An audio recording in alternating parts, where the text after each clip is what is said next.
빌립보서 2장을 읽으며 발견한 내용이다. 사탄과 예수 그리스도, 이 두 존재자의 출발점은 모두 하나님의 요람이라는 점에서 동일하다.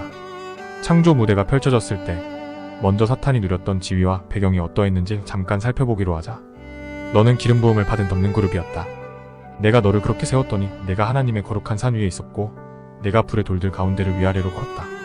주께서 사탄에게 이르시되 내가 어디에서 오느냐? 사탄이 주께 대답하여 말했다. 땅에서 여기저기 다니고 또 그 안에서 위아래로 거닐다가 오나이다.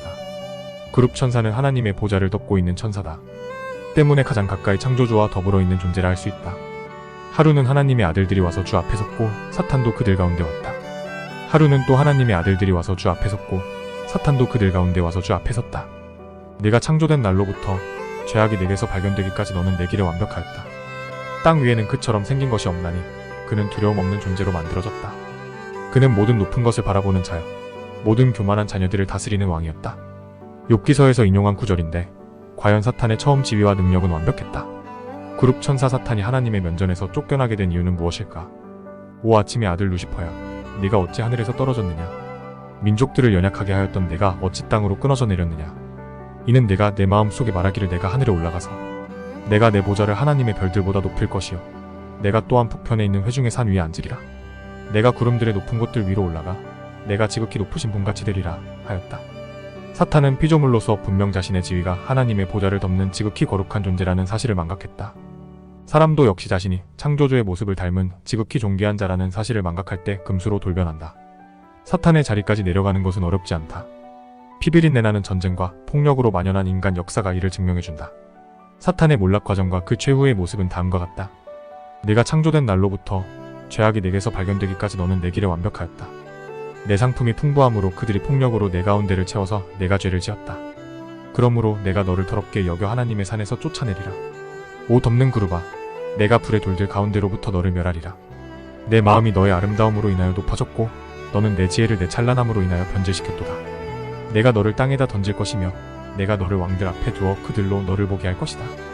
너는 내 죄악이 많음으로 인하여 즉 내 거래의 죄악으로 인하여 내 성소들을 더럽혔느니라. 그러므로 내가 내 가운데로부터 불을 일으키리니 그 불이 너를 삼킬 것이요 내가 너를 보는 모든 자들의 목전에서 너를 땅 위에 채가 되게 하리라. 백성 가운데서 너를 아는 모든 자들이 너를 보고 놀랄 것이며 너는 몰락하여 결코 더 이상 존재하지 못할 것이다. 위 두 구절만 보면 큰 도시 바빌론의 최후 모습과 많이 닮아있다. 아마도 큰 도시 바빌론이 사탄이 설계하고 작정하고 만든 시스템이라면 그럴 수도 있을 것이다. 또 자기들의 처음 지위를 지키지 아니하고 자신들의 처소를 떠난 천사들을 주께서 영원한 사슬로 묶어 큰 날의 심판 때까지 흑암 속에 가두어 두셨다.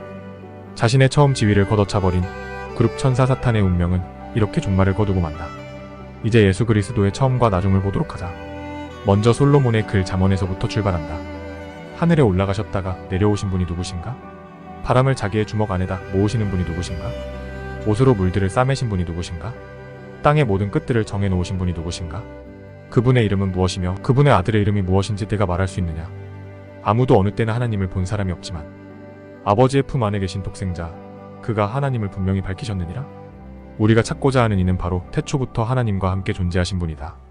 솔로몬의 지혜를 한 번 더 빌리고자 한다. 나를 사랑하는 자들을 내가 사랑하나니 일찍 나를 찾는 자들이 나를 만나리라.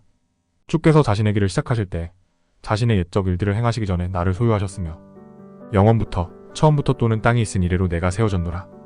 기품들이 없을 때 물을 풍성히 내는 샘들이 없을 때 내가 드러났으며 산들이 정착하기 전에 작은 산들이 있기 전에 내가 드러났으니 곧 그분께서 아직 땅도들도 세상 흙의 가장 높은 부분도 만들지 아니하셨을 때에라.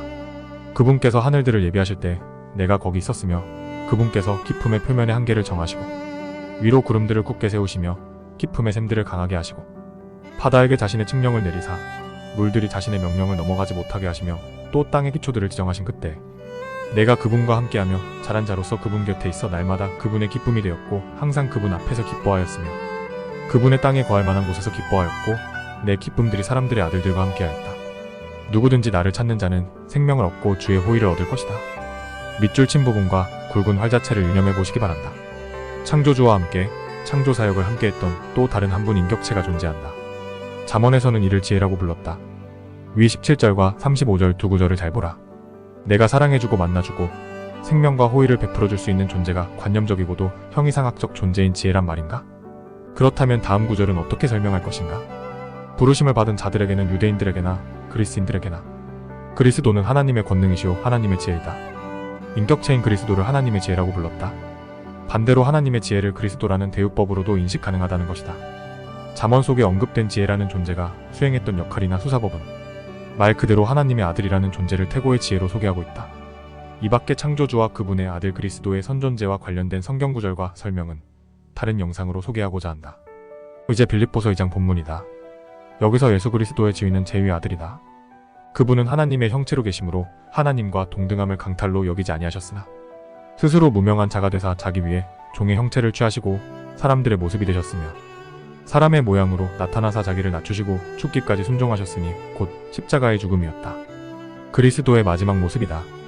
그러므로 하나님께서도 그분을 높이 올리시고 모든 이름 위에 있는 이름을 그분에게 주사 하늘에 있는 것들과 땅에 있는 것들과 땅 아래 있는 것들의 모든 무릎이 예수라는 이름에 굴복하게 하시고 또 모든 혀가 예수 그리스도는 주시라고 시인하여 하나님 아버지께 영광을 돌리게 하셨다. 마지막으로 히브리서에 기록된 예수 그리스도의 모습을 보자 최고의 끝판왕이다. 이 마지막 날들에는 자신의 아들을 통하여 우리에게 말씀하셨으며 그분을 모든 것의 상속자로 정하시고 또 그분으로 말미암아 세상들을 만드셨다. 하나님의 영광의 광채시요 그분 자체의 정확한 형상이시며 자신의 권능의 말씀으로 모든 것을 떠받치시는 이 아들께서는 친히 우리의 죄들을 정결하게 하신 뒤에 높은 곳에 계신 존엄하신 분의 오른편에 앉으셨다. 그분께서 천사들보다 훨씬 더 뛰어나게 되신 것은 상속을 통해 그들보다 더욱 뛰어난 이름을 얻으셨기 때문이다. 그분께서 어느 때 천사들 중에 누구에게 너는 내 아들이라 이날 내가 너를 낳았도다 하셨느냐, 또 다시 나는 그에게 아버지가 되고 그는 내게 아들이 되리라 하셨느냐, 또 다시 그분께서 그 처음 나신 분을 세상에 들어오게 하실 때에 이르시기를 하나님의 모든 천사들은 그에게 경배하라 하시고 아들에게는 이르시기를 오 하나님이여 주의 왕자는 영원 무궁하오며 주의 왕국의 홀은 의의 홀이니이다. 주께서 의를 사랑하시고 불법을 미워하셨으니 그러므로 하나님 곧 주의 하나님께서 즐거움의 기름으로 아들에게 기름을 부어 주의 동료들보다 높이셨나이다 하시고 또 주여 주께서 처음에 땅에 기초를 놓으셨사오며 하늘들은 주의 손이 이루신 작품이니이다. 그것들은 멸망하려니와 오직 주께서는 여전히 계시고 그것들은 다 옷같이 낡아지게 될 것입니다.